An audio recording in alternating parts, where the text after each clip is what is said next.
Greetings, and welcome to Geek Portal on CIB24.com. I'm your host, Paul Cuselo. Ask and ye shall receive. On today's episode, we will be talking all things Walking Dead. What makes it the most viewed show on television?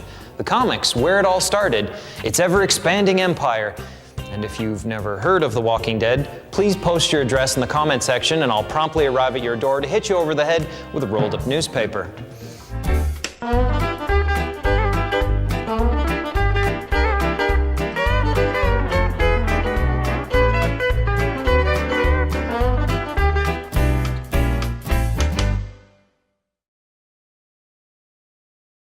Oh, The Walking Dead is back and season 4 does not disappoint. There's too much to discuss. But first off, on a personal note, I have done the impossible. No, not driving down the DVP in less than 2 hours. I've got my parents watching The Walking Dead, people who would never watch a horror or zombie movie, ever. Could never get past the secret? Booze. Nah, I'm just kidding. If there's something you want somebody to watch but find them unwilling to budge on the subject, you have to wait until they're in the right mood. Like the secret of comedy, it's all about timing. Hey!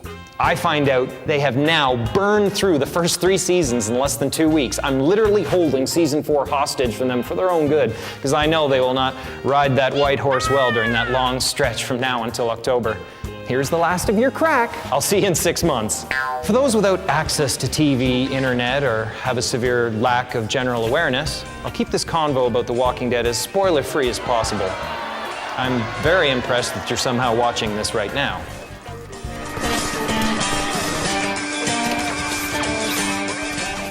The Walking Dead is a show about a motley crew of survivors making their way through a zombie-infested apocalypse. It starts with a guy named Rick Grimes waking up in the hospital, find the world plagued with cannibalistic undead, and his struggle to find his family and survive for another day. For some, the love of this show stems from a variety of walker kills. For others, it's the evolution of this cast of characters. Season 4 has been quite the journey, hasn't it? Pigs, pudding. I thought it was kind of obvious what kind of person Daryl was before this all went to hell. Did you all enjoy the governor's little romp? What a fun little side quest that was. And what did happen to that mysterious group's camp? You know, Brian didn't take them out all by himself, did he? Or was that just inconsequential? Oh no! The shocking liar moment. Oh. Not to mention some severe stupidity. Why would you go into that tunnel? That's a big netty no-no in this universe. And what of Terminus? Yay or nay? Only one more episode to sort stuff out, followed by months of painful silence. Along with The Walking Dead's other 19.9 million viewers who are salivating for more, I'm not looking forward to that. Oh, and just to put that number into perspective, The Big Bang Theory is the second highest show on television with 8 million viewers an episode. 19.9? Walking Dead's blockbuster popularity comes from the Image comics that preceded it. Believe it or not, the writers of the show are the same writers of the comic book, only with zero restraint. The comic, however, is very different from the show. You have characters alive in the comic book that are dead in the show, and vice versa. This gave the writers Robert Kirkman, Tony Moore, and Cliff Rathburn a chance to do things differently. It's a wonderful and frustrating journey for readers of the book. They have done a great job deviating from events in the book, but preserved key moments. It's all about balancing fan expectation while at the same time taking new liberties with the story. Whoa. Now, Walking Dead creator Robert Kirkman said, and I quote, "There are things that happen in the comic that you absolutely have to put in the TV show, otherwise you're not doing it justice. We just do little adjustments to make it a little more compelling for the audience that's invested in the source material." Now, for those who watch and are considering reading the comic books, here are a few things important that you should note. A, the comic books are more graphic, adult-themed, and overall terrifying than the TV show. 2, are in black and white. And 5, get caught up with the compendium, either tangible or digital, for a nice, condensed, ad-free, immersive comic book.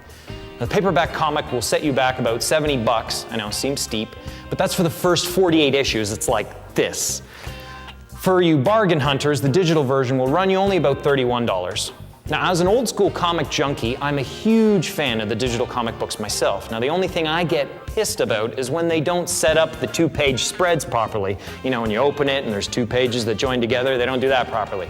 How could they overlook that? Kind of important for a digital comic book Google Play Store. Hint, hint.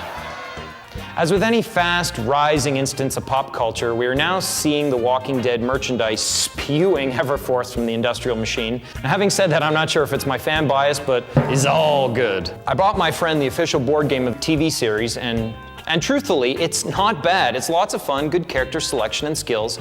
My only beef is the fact that it's only a maximum of 4 players, and there's like 10 to choose from. I guess the upside is that it keeps the games shorter. Definitely best enjoyed with a quartet. Now, another tasty treat from the Walking Dead universe is the Telltale video game series of the same name. Now, this is done as an interactive storytelling format, much like Heavy Rain, that takes you through Robert Kirkman's universe as a new character named Lee Everett. Now, this is a choose-your-own-adventure style game where every decision affects the outcome of the story. Now, this game is available for download on the PlayStation Network, Xbox, and the PC. And if you're a member of the PlayStation Plus, like myself, you get the first episode for free. There are 5 total episodes in the first game, and the second game was just released. Now, to close today's episode, we will talk about survival tactics. Today's tip: shelter in the cold. What to do if you find yourself without shelter when it's extremely cold, nightfall is approaching? Dig yourself a grave. Duh. Step 1, gather wood for a fire. Compile at least enough material to burn for at least 4 hours. I hope you have a lighter or a way to make fire, otherwise consult your local caveman. Step 2, dig a grave a foot taller than your height and about 3 feet deep. Step 3, fill it with wood and have a roaring fire. After you've dried off and are ready for sleep time, the fire should hopefully be dying down with only the coals remaining. Step 4, take the dirt that you dug from the hole and spread it onto a layer on top of the fire coals about 1 foot thick, leaving about 2 feet remaining on the top of the grave.